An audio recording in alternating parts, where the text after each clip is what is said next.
Taste the Daily. நெல் மணிகள் முளைக்கின்ற அளவிற்கு வந்தாலே வீணாகிவிட்டது என்றுதான் அர்த்தம் என விடியா திமுக அமைச்சருக்கு தமிழ்நாடு விவசாயிகள் சங்கத்தின் மாநில பொதுச் செயலாளர் PS மாசிலாமணி பதிலடி கொடுத்துள்ளார். திருவாரூர் மாவட்டம் மன்னார்குடி, அரசவனங்காடு, கொரடாச்சேரி, பத்தூர் மேல்கரை உள்ளிட்ட பகுதிகளில் நெல் பாதிப்புகளை தமிழ்நாடு விவசாய சங்கத்தினர் பார்வையிட்டனர்.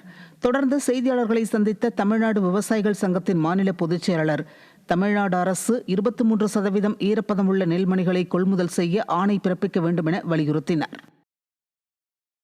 தப்பியிருக்கிற பயிர்களை அல்லது புதிதாக பயிரிடுகிற பயிர்களை காப்பாற்ற வேண்டும் என்றால் வடிகால்களை எந்தெந்த இடத்திலே தண்ணி தேங்கியிருக்கிறதோ உடனடியாக எந்த இடத்தை கவனம் செலுத்த வேண்டுமோ அந்த இடத்துல கூடுதல் சிறப்பு முயற்சி எடுத்து அந்த வடிகால்களை நவீன இயந்திரங்களை வைத்து தூர்வாரிட நடவடிக்கை எடுத்துட வேண்டும்.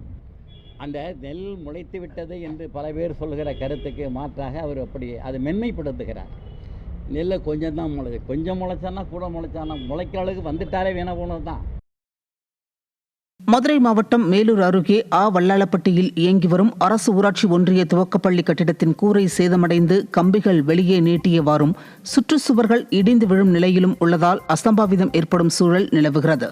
இதுகுறித்து புகார் அளித்தும் அதிகாரிகள் நடவடிக்கை எடுக்கவில்லை என்றும் இதனால் பிள்ளைகளை பள்ளிக்கு அனுப்பவே அச்சமாக உள்ளதாகவும் பெற்றோர் வேதனை தெரிவித்திருக்கின்றனர்.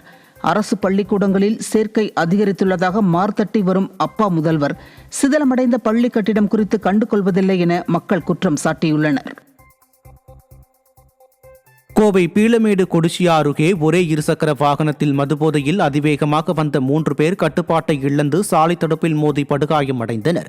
இதில் ஒருவர் உயிருக்கு ஆபத்தான நிலையிலும் 2 சுயநினைவை இழந்த நிலையிலும் கோவை அரசு மருத்துவமனையில் சிகிச்சை பெற்று வருகின்றனர்.